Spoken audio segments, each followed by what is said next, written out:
Artificial intelligence and machine learning, civil, mechanical, electrical and electronics എന്നീ ത്രിവത്സര engineering diploma കോഴ്സുകളും ദ്വിവർഷ lateral entry കോഴ്സുകളും AICTEയുടെയും SPTയുടെയും അംഗീകാരത്തോടെ നൽകപ്പെടുന്നു. ഇന്നു തന്നെ നിങ്ങളുടെ സീറ്റ് ഉറപ്പാക്കൂ. Malabar polytechnic campus, Cherpulassery. ലക്കിടി പേരൂർ ഗ്രാമപഞ്ചായത്ത് പരിധിയിലെ ലക്കിടി കൂട്ടുപാതയിൽ സ്ഥാപിച്ച ട്രാഫിക് സിഗ്നൽ ലൈറ്റിന്റെ ഉദ്ഘാടനം Ottapalam MLA advocate K. Premkumar നിർവഹിച്ചു. ലക്കിടി പേരൂർ ഗ്രാമപഞ്ചായത്ത് പരിധിയിലെ ലക്കിടി കൂട്ടുപാതയിൽ സ്ഥാപിച്ച ട്രാഫിക് സിഗ്നൽ ലൈറ്റിന്റെ ഉദ്ഘാടനം Ottapalam MLA advocate K. Premkumar നിർവഹിച്ചു.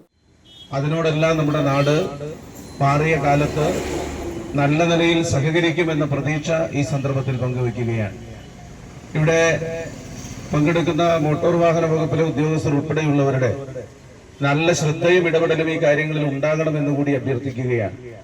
സ്വാഭാവികമായും സ്റ്റാഫ് സ്ട്രെങ്ത്തിലൊക്കെയുള്ള കുറവ് പ്രയാസങ്ങൾ സൃഷ്ടിക്കുന്നുണ്ടെങ്കിൽ പോലും തുടക്കത്തിൽ ഈ ലൈറ്റ് കൃത്യമായി വർക്ക് ചെയ്യുന്നു. ഗ്രാമപഞ്ചായത്ത് പ്രസിഡന്റ് ശ്രീമതി ചിത്ര ടീച്ചർ അധ്യക്ഷത വഹിച്ച ചടങ്ങിൽ vice president Shri M. Ramakrishnan സ്വാഗതം ആശംസിച്ചു. Ottapalam block panchayat president Shri K. Suresh മുഖ്യാതിഥിയായി പങ്കെടുത്തു. ചടങ്ങിൽ ഒറ്റപ്പാലം ബ്ലോക്ക് പഞ്ചായത്ത് അംഗം ശ്രീമതി സുനിത, ഗ്രാമപഞ്ചായത്ത് സ്റ്റാൻഡിംഗ് കമ്മിറ്റി അംഗങ്ങൾ, മറ്റ് ജനപ്രതിനിധികൾ, assistant motor vehicle inspector, Ottapalam sub inspector of police എന്നിവരും പങ്കെടുത്ത ആശംസകൾ അറിയിച്ചു. ലക്കിടി കൂട്ടുപാതയിലെ ഗതാഗത സുരക്ഷയും വാഹന കാൽനട യാത്രക്കാരുടെ സൗകര്യവും മെച്ചപ്പെടുത്തുക എന്ന ലക്ഷ്യത്തോടെയാണ് ട്രാഫിക് സിഗ്നൽ ലൈറ്റ് പ്രവർത്തന സജ്ജമാക്കിയത്.